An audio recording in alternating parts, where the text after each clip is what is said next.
এদিকে সামনে আসছে শ্বেতার আরো কুকুরতি। 2015-য় আগ্নেয়াস্ত্র সহ গ্রেপ্তার হয় শ্বেতা খান। তখন তার নাম ছিল মহসিনা বেগম। ভোটার কার্ডে এটাই তার আসল নাম।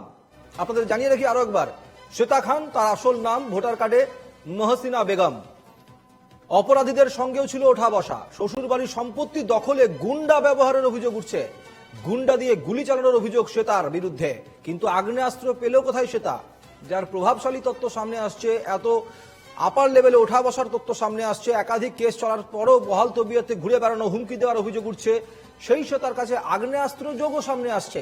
কারণ শ্বশুর বাড়িতে রীতিমতো ভয় দেখিয়ে, আগ্নেয়াস্ত্র দিয়ে ভয় দেখিয়ে সম্পত্তি দখলের অভিযোগ উঠছে। অর্পণ সিংহ রয়েছেন আমাদের সঙ্গে প্রতিনিধি, চলে যাবো অর্পণের কাছে। অর্পণ, শ্বেতার শ্বশুর বাড়ির তরফ থেকে কি জানা যাচ্ছে, তারা কি বলেছেন? বর্তমানে কিন্তু তার শ্বশুর বাড়ি, এখানে কিন্তু তারা কেউই থাকেন না।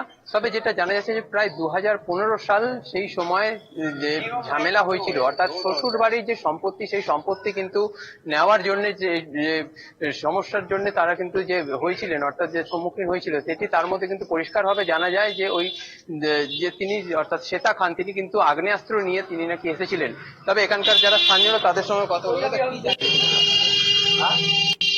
2015 সালে যে ঘটনা কি 2015 তবে একেবারে এখানকার স্থানীয় মানুষজনরা যে অভিযোগ যেভাবে করেছিল, তবে আরো বিভিন্ন যে সমস্ত মানুষজন আছেন তারা কিন্তু একেবারেই, অনেক মানুষজন আছেন যারা তারা জানেন না। তবে যেহেতু পুরনো হয়ে গেছে, তবে এই ঘটনার সময়, অর্থাৎ সেই সময় যারা উপস্থিত ছিলেন এই ঘটনাতে, তাদের কিন্তু বেশ যে ছত্রছায়া বা কারুর ছত্রছায়া যে ছিলেন, সেটাও যেভাবে কিন্তু একটা মানুষজন যেটা অভিযোগ করছিলেন যে এত কারুর মদত যদি না থাকে, তাহলে সে গ্রেপ্তার হওয়ার পরেও কিভাবে সে এখানে থাকতে পারলেন, অর্থাৎ ছাড়া পেলেন।